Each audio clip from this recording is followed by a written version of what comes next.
what can you do to reduce your risk of cancer, breast cancer and other cancers? So having an ideal BMI, keeping your weight within the right range after 50 is so important for risk reduction of breast cancer.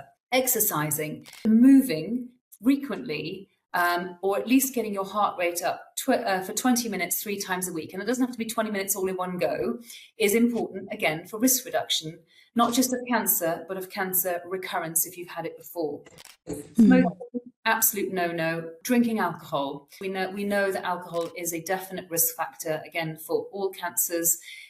And then when it comes to breast cancers, it's about our estrogen or hormone exposure. So people who take the oral contraceptive pill for a long period of time, or people who take HRT for a long period of time, can have an added risk. And if you add all of those bits of factors in, little bits and bobs, you can just imagine how you're building up your risk profile. In saying that, if someone is diagnosed and they say, why has this happened? I don't have a family history. I'm young. I don't smoke. I don't drink. I'm a vegan, etc. That's what I mean. It isn't as simple as that. Because if it was as simple as that, then we would have found a cure by now. Welcome to the 51%, the podcast where we cut through the noise and get back to basics when it comes to women's health. Through expert insights and powerful personal stories, we help you tune into what really matters: your body, your well-being, your life. No one-size-fits-all advice, just real conversations to help you understand your health on your terms. But before we dive in, I've got a quick favor to ask. Please hit subscribe and join the 51% community on our website. It's free and helps us grow, reach more women, and create events that really speak to the health and wealth challenges we all face. And finally, just so you know, everything shared is for information only. It's not medical or financial advice, and always speak to a qualified expert for support that's right for you. Anushka, welcome to the podcast. It's great to have you on. Could you please introduce yourself and also talk a little bit about who you are, what you do, and why you do it? Thank you so much. Of course. Thank you for having me. So my name is Anushka Chaudhry, and I work as a consultant oncoplastic breast and cosmetic surgeon in the southwest of England. I'm currently also in a management role at my trust. I'm Deputy Chief Medical Officer in charge of workforce. I have been working as a consultant for the last 11 years. I've got 2 daughters who are 13 and 16 now and are married. And I also founded and run a young women's breast cancer charity, which is in its 10th year this year. And as well as that, I'm really passionate about sharing information and education amongst ethnic minorities when it comes to breast cancer. That's fantastic. Absolutely busy, constantly busy. I know, just a little bit is an understatement for sure. So, today we're going to be talking about breast cancer, and I want to understand the statistics, and from what I understand, it's kind of almost there's more chance of women getting breast cancer now. That's one thing. And also, I know it sounds silly, but what is breast cancer? It's not a silly question at all. And you're right, unfortunately, globally, cancer rates are increasing. With regards to breast cancer, numbers are rising. So on average, about 55,000 women a year will be diagnosed with breast cancer, and 11,000 approximately may die from breast cancer. That being said, breast cancer is more treatable than ever before, and survival is much better than ever before. So the key with it is early detection. Yeah. Now, what is breast cancer? So any cancer of the body is where the cells are growing abnormally. Now, in our bodies, if a cell grows abnormally, we have certain little checkpoints in our body that get rid of bad cells. But when it comes to a cancer, the bad cells are able to get through, and they are able to grow themselves and develop their own blood supply and become their own being, basically. Unfortunately, with cancer, it will tend to, wherever it is in the body, take over the normal action of that organ or where it's supposed to be and stop that organ doing what it should. And so that's what cancer is essentially. Breast cancer, of course, is where that starts in the breast. But as a disease, if it does get out of the breast, then it can go to various organs in the body. And those main places can be your liver, your lungs, your bones. So once again, as I said, it is more treatable than ever before. And the key is about early detection, which I'm really passionate about telling women about. Yeah, no, absolutely. What are there different types of breast cancers? Yeah, absolutely. Great question again. So breast cancers essentially form from the kind of cells that we have in our breasts. And the cells that we have in our breasts have different functions. So the most common type is called an invasive ductal cancer. That's about 90% of breast cancers, and they grow inside the milk ducts, so where the milk travels. And believe it or not, men also have milk ducts, okay, whether they produce milk or not. The other parts of the breast are the lobules, which make the milk, and that's called a lobular cancer. And there are just under 10% of cancers. And then there are other smaller components with kind of less common ones that can form within the breasts. Okay. I didn't know that. For when I think breast cancer, I just think of it as one thing, and that's that, Yeah. really. Yeah. Now, we know that the rates are on the increase. So I just want to go into what the risk factors are and the kind of genetic predispositions, if there are any, and what that involves. Yeah, absolutely. So the thing is, I want to just say there is no one thing that will cause a breast cancer. Multifactorial. And I think that goes to be said with why we're having a global increase, is that undoubtedly there are environmental and lifestyle factors that we've just progressed to in the way we live, where now the Western world, which was always seen to be higher risk because of the lifestyle, is now, the Eastern world is on par with that because the lifestyle is pretty much very similar wherever we are. So when it comes to risk factors, it's easiest to always think about it in terms of what's in your control and what's out of your control. So modifiable and non-modifiable risk factors. And the things we can't control with regards to breast cancer are being female, because undoubtedly women tend to have breasts. So that's a risk factor in itself. Aging is another thing that we can't control. And in reality, about 80% of breast cancers happen from the age of 50 onwards. So, we just can't help it. That's just how it goes. The other things that we can't control are our family history. So having a family history does not mean that you've definitely got a genetic problem. Gene-related cancers only count for about 10 to 15% of all cancers. But the myth that people think is if they've got no family members, that they will never have a breast cancer. So you don't have to have a family history to get a breast cancer. Although having a family history, depending who they are in your family line, can increase your risk as well. Yeah, I feel like, correct me if I'm wrong, it's kind of generally one in two will now get cancer, a form of cancer. And those days of thinking, we don't have cancer in our family, so it's not going to happen. It feels like one in two. Well, it sounds like it probably will at some point in your life. And that's a scary, scary thought, really. Because you literally look around, it's like one in two, that's either me or you or me, which is very, that's really scary. And I don't know, maybe I'm going slightly off topic talking about cancer in general, Not at all. But it feels like going from, years ago, it was like 1 in 8 or 1 in 10 or something, to now 1 in 2.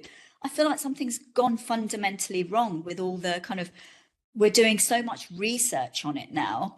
It feels like a lot of money is being pumped into research, but now we're at 1 in 2 instead of reducing that. Yeah, I think the key with the 1 in 2 is that we know that 1 in 2 people will be living with a diagnosis of. So I know that sounds like a weird thing to clarify, but you're right, cancers across the board, and that could be skin cancer, that could be your stomach, your bowel, your brain, your lung, any body part. So 1 in 2 of us will be living with. And the key with the living is not dying with cancer. So it's not that 50% of the population are going to be eradicated because we have cancer. The fact is all the research and the money that is being pumped into cancer research is to help be able to treat it, cure it sometimes, depending on what cancer it is. And those advancements are really helping with the fact that we are trying to catch up with the numbers that are being diagnosed with cancers across the board. and help those people who are diagnosed live as normal a life as possible. So if we were lucky in the right way with the right cancers, they may die from something completely different, not the cancer. Undoubtedly, that will affect their quality of life, your mental well-being, your emotional well-being. And so cancer isn't just a disease that affects the body, it affects every single part of you and your loved ones as well. Yeah. I suppose, yeah, you know, you're right. As we age and as we get much older, we're kind of we potentially could get something, whatever that is, whether that's dementia or cancer, or that there is going to be something. And you can do your best to live the best lifestyle in terms of health and, you know, movement and things like that, and reducing toxins and all sorts of things. But it doesn't guarantee, there's never a guarantee that you won't get anything, you know. Definitely. And I think people have huge guilt, or when they are diagnosed, they want a reason to why this happened. And that brings us on to the modifiable risk factors, really. So what can you do to reduce your risk of cancer, breast cancer and other cancers?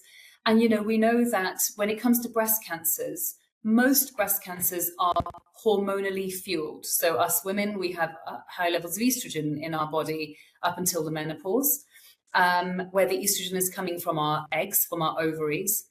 After the menopause, women are still producing estrogen, and they're surprised by that, but we produce estrogen after the menopause from the fat around our bodies. So having an ideal BMI, keeping your weight within the right range after 50 is so important for risk reduction of breast cancer. So being overweight in itself is a risk factor for all cancers, but yes, breast cancer. So weight is one of them. Exercising. Now, exercise isn't realistic for everybody. Some people have chronic pain. Some people just can't get out and about. But moving frequently, or at least getting your heart rate up for 20 minutes 3 times a week, and it doesn't have to be 20 minutes all in one go, is important, again, for risk reduction, not just of cancer, but of cancer recurrence if you've had it before. Smoking, absolute no-no, increases the risk of all cancers. Drinking alcohol. So we used to say, oh, certain amounts would increase your risk. We know that alcohol is a definite risk factor, again, for all cancers. Alcohol causes reduces the body's ability to repair its DNA. That DNA, once it's damaged, remember those bad cells getting through the checkpoints. That's where we are increasing our risk when it comes to that. And then when it comes to breast cancers, it's about our estrogen or hormone exposure. So people who take the oral contraceptive pill for a long period of time, or people who take HRT for a long period of time, can have an added risk. And if you add all of those bits of factors in, little bits and bobs, you can just imagine how you're building up your risk profile. In saying that, if someone is diagnosed and they say, why has this happened? I don't have a family history. I'm young. I don't smoke. I don't drink. I'm a vegan, etc. That's what I mean. It isn't as simple as that, because if it was as simple as that, then we would have found a cure by now. Yeah, I suppose. Yeah, that's true. I do wonder though, you know, it's been so many years. Finding a cure I'm hoping it's going to be very soon, but yeah. I think breast cancer, correct me if I'm wrong, you know, breast cancer is the #1 cancer in women. It is, you're absolutely right. Yeah, it really is. It's the #1 cancer. And I think, you know, when you talk about cure, it is so complex because, you know, as we've alluded to, there isn't just one type of breast cancer. And what I do when someone is diagnosed, and what we and our team do, is it's not just one size fits all. Treatment is extremely individualized, and it's looking at the specific, what we call the biology of the cancer, because let's say, I'm just going to say these words, a grade 1 ductal cancer in one woman is completely different to a grade 1 ductal cancer in another woman. So yeah, I think people should know that it isn't one size fits all. And so, you know, when you're diagnosed, everyone's got a story to tell you about their experience or someone they know. It's just try and block out the noise and know that, you know, you're going to be treated as that individual. Yeah, absolutely. I think for me now, you know, this is what I want to do with the 51% as well. It's not a one size fits all.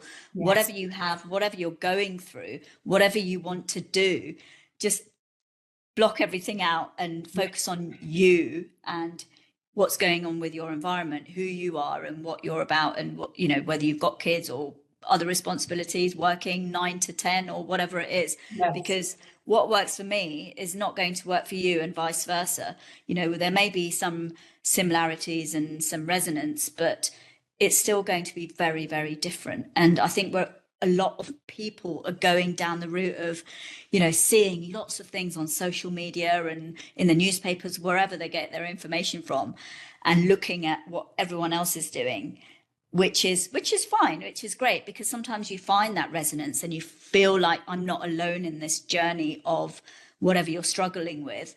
But you cannot copy what they're doing. That's the number one mistake, in my opinion, anyway.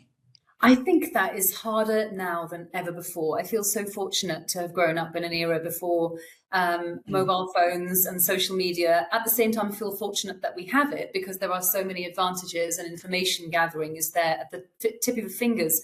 But I feel like exactly what you said, that, you know, a lot of the decisions we make now, I wonder how much of it is influenced. And I can tell you now, I am definitely influenced by what I see. Yeah.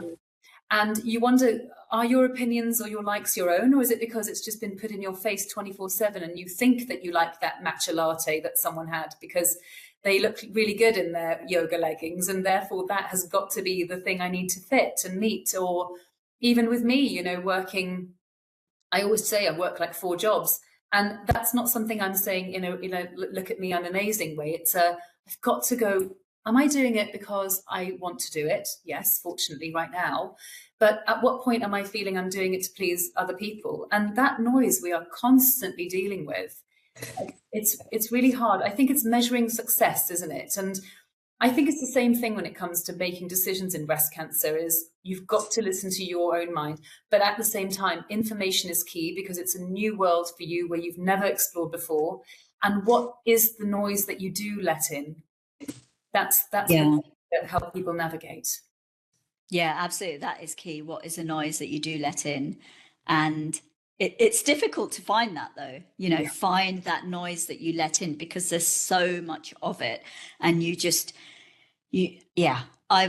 let's not go down the kind of social media route, because I could go on about that for, yeah, exactly. We're going down the social media rabbit hole now. But I want to, you know, let's reel back into breast cancer. Now, what is the best time to check your breasts for changes? You know, and what age should you start, really? Because I know there's this kind of narrative, every month you should be checking. And I'm pretty sure a lot of women forget. I forget, you know. Have you got any tips even on how you can build that into your kind of, you know, habits, I guess? Yeah, absolutely. So I know this sounds crazy, and I don't think you should start when you're like 10 years old, but I am very passionate about going into schools and educating people on breast health. I think that is a good time when you're going through puberty to start understanding the changes that happen with your breasts. And I think it is so underappreciated how we're supposed to act like everything's normal, but it's very normal to have one breast completely different to the other. And as a teenager, you're hiding that because you don't know if you're out of the norm or not. So I go into schools and I will talk about the fact that it's very normal to be different, or talk about boys developing breast tissue and the fact that it usually goes away if we're lucky, but actually there's things you can do. So in terms of the timing of checking yourself, we're not supposed to give a solid recommendation, but from my experience, and actually I would say the right time, would not be a week before your period if you are someone who has periods. And I think any woman who does have periods, a lot of them may have quite lumpy or painful breasts about a week before, and you're going to start feeling things that aren't normally there. So it's better to let your breasts normalize, leave it till about a week after your period is a good time. Now, there's no harm setting an alarm on your mobile phone. You know, we have appointments for so many things. Make an appointment with your body and take that time to check in with yourself. And that can just be in the shower. So yeah, you could do it every day, but that seems a bit toxic and unnecessary. But whether you're putting your moisturizer on, whether you're having a shower, or you're just in your room and going, this is my few minutes of breast check, I'm going to check in. For women who don't have regular periods, or women who are after the menopause, just pick a time a month, right? So first Monday of the month, I'm going to do my breast check. And that is the time to do it. There are apps that can help remind you to check your breasts, and there is a charity called Copperfield, and they have really good resources. If you download their app, they have a kind of breast check reminder. Always a really good thing, because yeah, you're right, we have busy lives, and to check in is a good thing. And the key is not to live paranoid, but to know that it doesn't mean it's never going to be you. So why not just check yourself, and know what's normal for you? What I often find is women come for the first time ever, and they, whatever age they might be, and they say, I've seen an advert on TV, or my friend got diagnosed and I've checked and I found something. And I'll say, well, was it there before? And they go, I don't know, it's the first time I've ever checked. And that's understandable, but it's got to start somewhere. So as soon as you know the normal contours of your own body, the sooner you can then compare if something has changed consistently for you. Yeah, no, absolutely. I do forget, and I feel like a lot of women actually forget. And putting that, I know it's a simple thing. Sometimes we don't look out beyond what's happening in our lives. But you just saying, just set a reminder. Actually, I just thought, why don't I just I've got so many reminders on my Google Calendar to do this, do that. Why don't I just add it on there? And I've never even thought to do that until you've just said that. And that's just the most simplest thing. I can't believe I didn't put two and two together myself. This is how easy it can be. So it's not that there's no excuse, because again, that's like you're putting guilt on someone. I don't believe in that. Yeah. I just mean, it could be you, and why not just check? That just do the best for yourself. No one else is going to do it for you. And use that Google Calendar. Yeah, absolutely. No advertising intended. Oh yeah, absolutely. I'm not advertising Google at all, but yeah, whatever calendar you use. Yeah, even if it's a notebook or paper calendar, whatever, just put it in there. Yeah. So I wanted to ask you, checking your breasts properly. Can you kind of talk through how that is done? Because there are lots of ways people probably do it differently, but I'm sure there's kind of one-ish way that is the right way. Sure. Is this a visual thing, or shall I just talk through it? Both. I'll do both. Okay. So, there isn't one specific way, but there is a guidance. And I think that every guidance is a good thing, because then, you can say, I think I'm doing it the way I was told to. And I think one of the key things is don't grab and pinch. You're using the flats of your fingers. Because if anyone listening to this now or watching this is to grab their breast, they will undoubtedly feel something quite lumpy and go, what on earth is that? So what you're trying to do is feel, to the best of your ability, the surface and the contours. So when you're doing a breast check, use good lighting and maybe the same place every time, so that you've got one comparison against the next comparison. I would say it's like a spot the difference picture. So stand in front of the mirror and look at both breasts. Look at the contour of your chest, because you won't believe when you actually stop and look. Some of us are very uneven, even with our rib cages. And take stock of where your nipples are facing. Do they look inverted, meaning are they in, are they not? And again, that can be normal. And if it's been like that forever, then don't go rushing to the hospital. And just have a look at the shape of your breasts. Then raise your arms above your head. And by doing that, it stretches up the breast and allows you to have a look underneath if you're not very big breasted. If you are, you can use the other hand to lift up and just check in. And what we're looking for there is, are there any signs of dimpling or rippling or pulling in of the skin? Now, that can happen sometimes with significant weight loss, where you start getting dimples and ripples. But again, if it's something new for you, then get it checked. Then you can put your arms down, and you can either go in a circular motion, thinking of the breast like a clock, so 12 o'clock, 1 o'clock, and just pressing, going like that. Or I like to go up and down, up and down, up and down, until I get to my armpit. So I'm pressing, and using the flats of my fingers, just pressing. When I get to the armpit, I'm actually dipping my fingers into my armpit.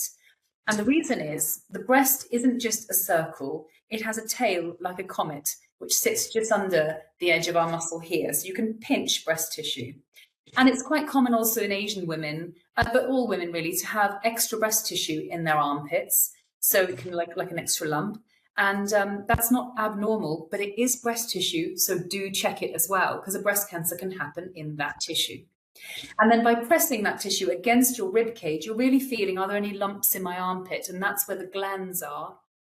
breast cancers tend to spread to glands in the armpit if they're going to go. There are other ways they can go, but that's one of the areas. And then you're going to put your arms down and again, just take stock, have a feel of the glands just above and below your collarbone, and you're done. And it's a less than a minute exercise if you're just checking in, and, so you can either press or smooth. And that's it. That's a breast check. That's great. Thank you. Thanks so much for going through that. I actually didn't realize starting a bit higher up, to be honest. Yeah. I didn't, I wouldn't have thought to do that. I would have just thought to start where the straight round in the breast. You're yeah, right. exactly. Tissue, believe it or not, can extend really high up here in the thinnest amount. So actually, even if your breasts start here, you should start higher up on the chest. It's also an area that isn't found in a mammogram. So if you're having a mammogram, which is an X-ray of the breast that compresses your breast between two plates in this direction and that direction, this area doesn't normally get picked up. So it's so important to check it yourself. Yeah. So going on to mammograms, actually, which is something I wanted to talk about now. Yeah. I know there's an age to start that process, and you're kind of called in automatically. Correct me if I'm wrong again. Can you kind of guide me through that in terms of what age you're called in for a mammogram? Why would you be called in for a mammogram, and so on? Yeah, absolutely. So the NHS breast screening programme will call women from the age of 50. So it doesn't mean in your 50th year you'll get called. It could be up to your 53rd year where you get called for your first mammogram. And we do a mammogram every 3 years, up until the age of 70. Now, after that, mammograms don't tend to happen unless you have checked in or you specifically need to have them. You used to be able to request them, and it will vary across the country as to whether that's the case or not now. In some countries, mammograms start from the age of 40, and I believe that is what I would love to be able to offer in this country. So I do offer that, but in the NHS, that is not on offer. And I think the reason for that is, as we said, breast cancers are becoming more common and being diagnosed with more younger women as well. So every 3 years from the age of 50, you'll get called. And I think it's really important to know that people worry about mammograms and going there and what it means and what it's like to go, but it's a quick appointment. The team currently is all female who will do your mammogram, although it's been in the press recently about having male radiographers because of a workforce crisis. So they're women. It's free to have a mammogram. You don't have to pay for it, and it's fast. And then once you've come, you get your results letter within a couple of weeks. Now, if you're having your first mammogram or any mammogram, the point of it, remember, as I said, a spot the difference thing, is to compare a picture from 1 year with a picture from another year. If it's the first one, of course, we can't do that. So you may get called back. Now, if you're called back, it's terrifying, right? But it doesn't mean we're going to find anything. It might mean that they just need to take some extra views where they do another mammogram, but maybe with a magnification. And a lot of the time, nothing else comes of it. But if it's something they're not sure about, well, hey, that's the point of the screening program, is to diagnose cancers as early as possible before you would have been able to feel them. And so you may have a biopsy. Are there any instances where you could be called before the age of 50? Because, you say ideally it would be 40, but what if you're someone? So if people who have a family history of breast cancer or a genetic predisposition, they may be recommended to have not only MRIs from a younger age, but also then mammograms from the age of 40 every year till the age of 50, and then into the screening program. But if you are someone who has a family history of breast cancer, you can discuss that with your GP. And, we do a family history tree, and you can fill in a family history questionnaire, which could be sent to your local genetics unit, and they would determine whether, number one, should you have increased screening or should you have a genetic test? And there will be counselling associated with that. Or you can seek that appointment yourself. You can sort that out yourself, but it is available on the NHS. Okay. So if you have a family history, now how is that a parent, or could that be a cousin or an aunt, or how? It could be any of them. So anyone. You mostly go on the basis of your mum's side, your maternal history. But even with your father's side, if there is a strong history of cancers, even on your father's side, then it could be possible that there is a genetic mutation. So, for example, the most common genes that people know about with breast cancer are the BRCA1 and BRCA2 gene. They're spelled BRCA 1 and 2. And the BRCA2 gene is one that can cause an increased chance of a man getting prostate cancer in his 40s, breast cancer, and other kind of gut type cancers. So if there's a family history of cancers that seem to just be in younger people, or a higher chance of other cancers, doesn't have to be just breast and ovarian, which are the most common we look at, then it's important to mention them. Right. So whilst we have the BRCA1 and 2 genes, there are actually about up to 20 different genetic mutations we can test for. Yeah. So I just want to kind of clarify this then. If you have a family history of some sort, you should go to your GP and mention that, and they will go forward with whatever they need to go forward with. Yes. Yeah. So if you have one family member, that doesn't significantly increase. Okay, so you're not going to qualify for genetic testing. You're not going to qualify for increased screening. Even if you have 2 members, depending on who they are, you may not qualify for it. But if it's your mum and your sister, then that's a reason to kind of speak to a GP about it. And then they can fill in a questionnaire and take it from there, basically. Okay. Yeah. Okay, fine. Yeah, I just wanted to clarify that, Yeah, if there's anyone that's kind of has that in the family, to just kind of know what the process is.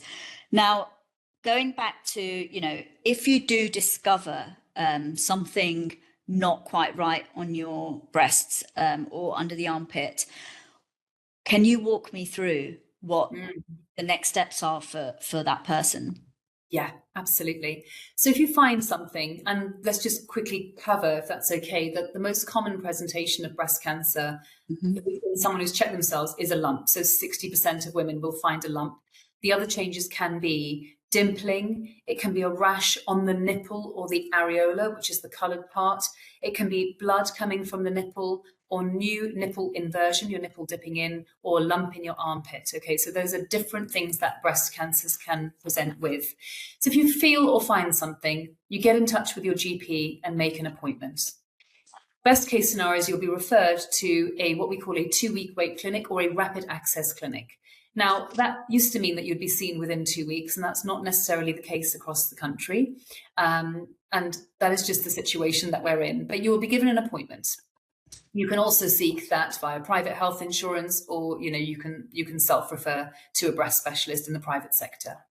So when you come for an appointment, depending on the protocol of the hospital, you will either have imaging first or see a doctor first, depending on what age you are and what information they've had in the referral letter. You will be examined. You will have a history taken. The questions that we've gone through about the risk factors, about your age, your family history, have you had mammograms before, the pill, HRT, all of those kind of things. And then when you have your imaging, depending on your age, so if you are under 40, you may not have a mammogram. You're more likely to have an ultrasound. But don't expect that you're going to have any imaging at all, because if the doctor feels that the breast is absolutely fine, then you may not even have any imaging. I think it's important to say that, because people come with the expectation that they're definitely going to have a scan. So if you're above 40, again, you are likely to have a mammogram, maybe an ultrasound. And either way, whatever age you are, if we see something that we're not sure about, or we are sure about, we need to biopsy it to confirm it.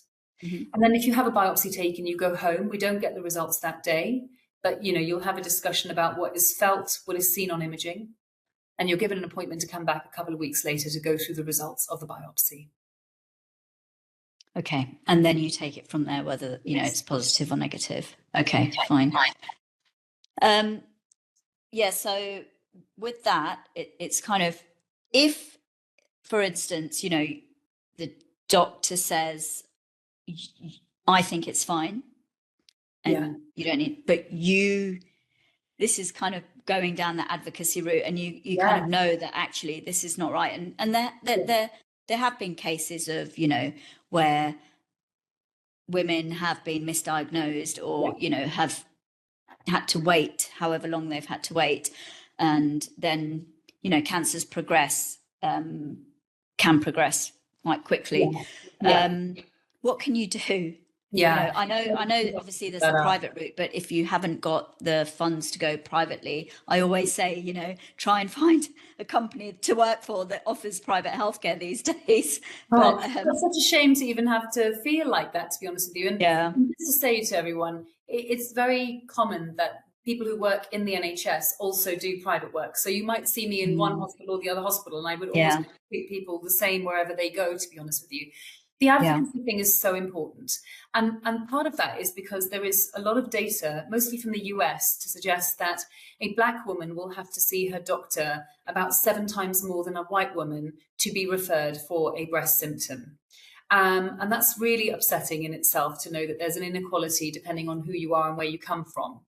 And on top of that, most importantly, just to digress very quickly, is that Black women are more likely to be diagnosed younger than white women when it comes to breast cancers, with a more aggressive type. So it's easy to say, oh, you're too young to get diagnosed, but actually that is not the case anymore.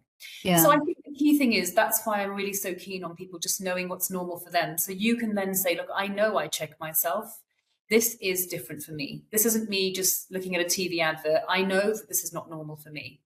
Now, if you're examined and it's normal, and or they say it's normal, and you'll say, but I'm sure that's different.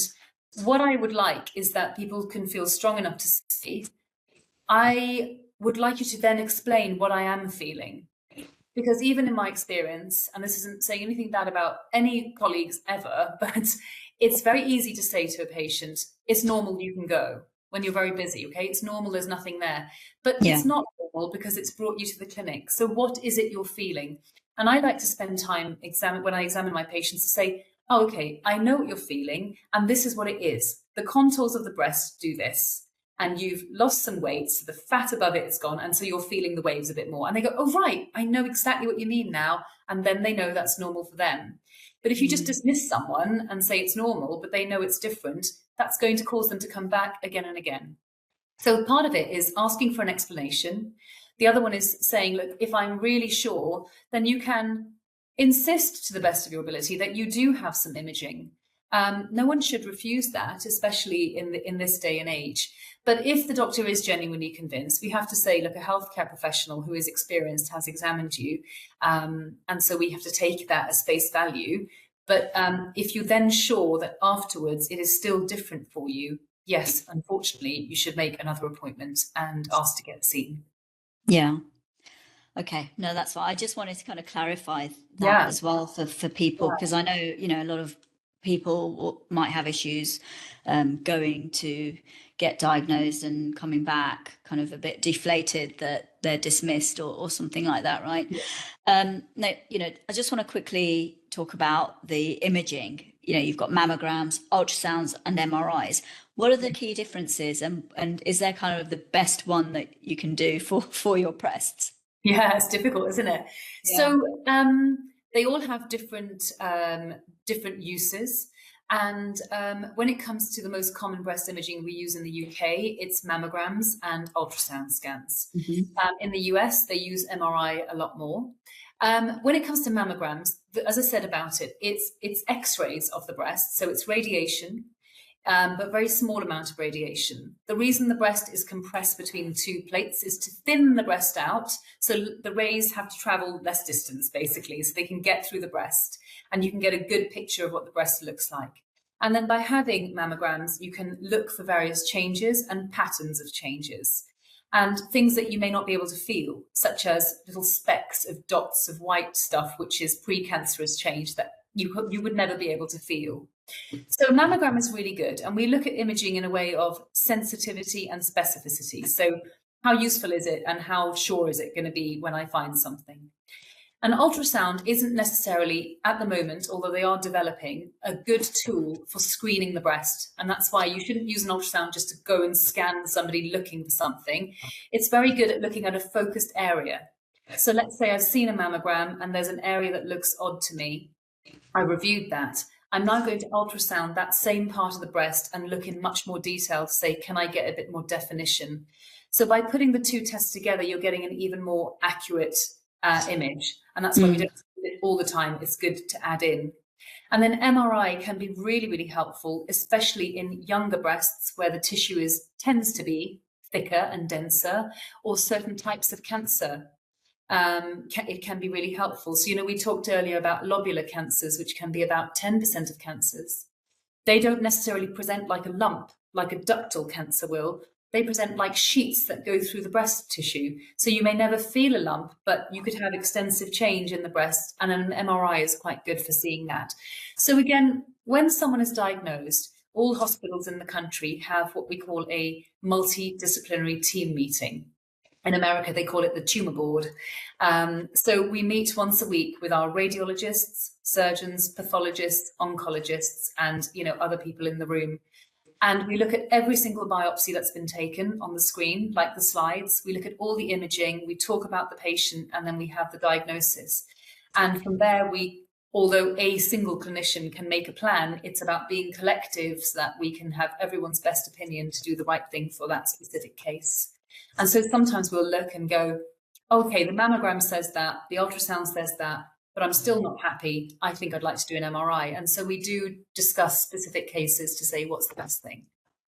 I had no idea. I didn't realize that actually. I thought it was, you see one person, then you go to another person, and then that kind of thing. But it's actually, it's great that you all sit together and go through each patient, obviously hospital specific. Not obviously, you don't see not the whole country, around the whole of the country. Well, but hospital specific, you see each patient individually and collectively, because that's where it's a team thing, because there's so many people involved. And that's fantastic. I never knew that. Yeah, I think that's part of why I find this specialty so utterly satisfying. Is it is across multiple disciplines. We're very, very collaborative. And it's amazing when you have a good team of people where, everyone's there for the same reason. We're all there for the patient. We're all there to do the best for the patient. And, for example, if the oncologist is there and they're treating someone with chemotherapy and they think it's not working, then the surgeon in the room will go, well, is this the time to start operating? Can we, or the person who gives radiotherapy might say, well, they can't operate on it, but I can give it some radiotherapy. Like, it's really, really great to be able to do that together. Is that for all cancers or just breast cancer? All cancers across the country have a multidisciplinary meeting, and private patients are also discussed in that setting. So there's the same standard across the board. That's fantastic. I never knew that. No, that's great. That's actually really reassuring and great to hear, to be honest. No, it is. It's very useful information. Okay, no, that's great. So I just want to ask you the final question in terms of, I know we briefly covered kind of your preventative measures, but what, if you could kind of recommend top 3 things to do for preventative care, what would you suggest? I think in terms of, we may not be able to prevent everything, but about risk reduction for sure, would definitely need to know your breasts and check yourself once a month so that you can advocate for yourself if you need to. The second one is the lifestyle factors, which I'm going to try and bunch up together if that's okay. Yeah. But I wouldn't say to anyone, you've got to completely stop drinking. It's just everything in moderation. But yes, everything we do does increase risk. So no drinking, minimal drinking if you want to, but definitely no to smoking and considering what you're putting in your mouth and your body and exercising. And then the third one, which is, I don't know if it's a preventative, but it's trying to stop scaremongers. So we were talking about the noise and what noise you let in. And in this world of social media, it is so hard to know what is true and what's not. And it's really important to me to be able to bust those myths. So don't believe everything you read. Definitely cross-check it. And just because a paper is published and available online to read, don't think that we're all capable of deciphering it and knowing what we've read. I think that's really, really important. No, that's great. Thank you. Anushka, thank you so much for all your insights and all the information you've given. It's been fantastic. Thank you for having me. Really enjoyed it. Thank you.